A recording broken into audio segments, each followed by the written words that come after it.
with staff introductions. I think we've had a couple of conflicts. So let me start with Deputy City Clerk Melissa Thurman. If you could just wave. She's over there. I can't see her. Melissa has come to us from the city of San Bernardino, and for 5 years she was also a deputy city clerk serving in that community. Her primary duties are going to include record management, board and commission support, including packets and minutes, and general support to the clerk's office. I understand that she also has 2 dogs and that she bakes, but yet we're still waiting to see evidence of that. So we look forward to hearing that some more. I also would like to introduce our new Administrative Services Project Manager, Michelle Pollard. I think Michelle had to step out. No, she's here. Okay, I can't see anybody. Can you wave, please? Thank you.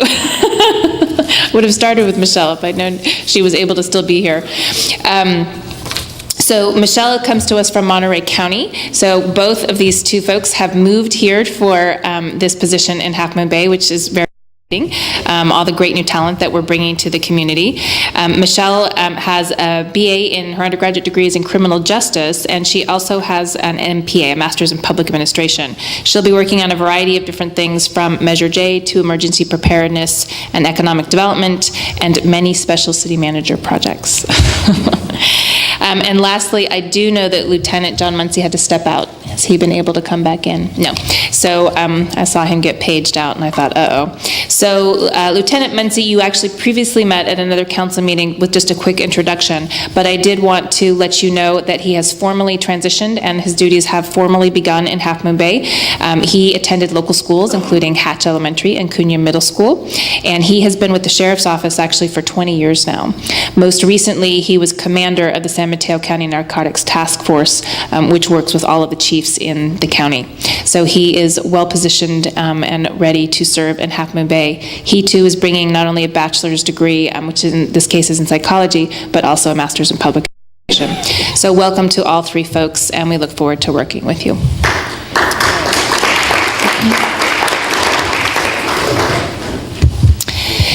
Next, I would like to talk about the Sheriff's Office Citizens Academy. We have started another academy locally here, and it's the first academy in quite a number of years. We had about a dozen people who are going to be here, and I think this was actually the first English-speaking academy ever. So it's been a few years, and I think this was the first English-speaking one.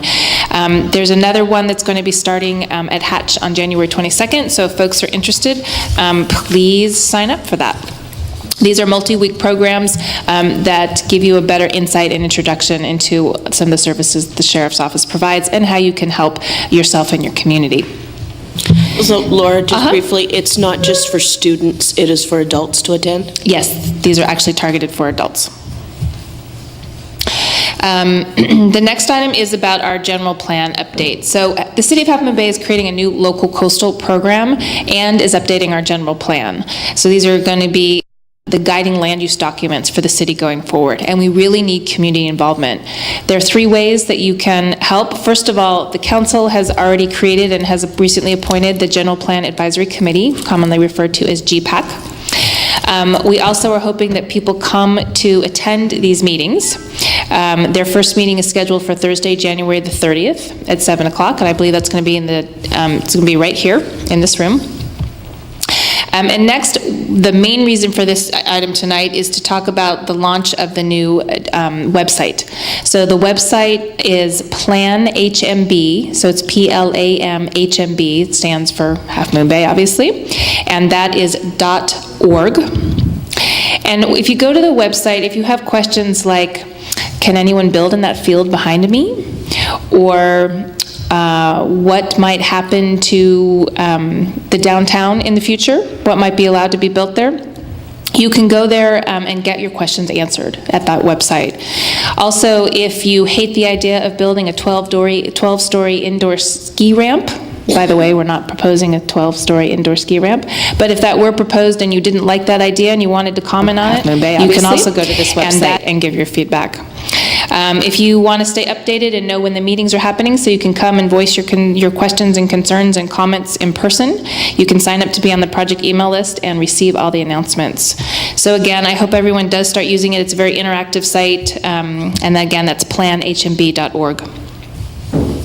The next item is to let the community know the good news that the trail extension that went along Highway 1 on the west side of Highway 1 to Wavecrest is open for pedestrian and bicycle use.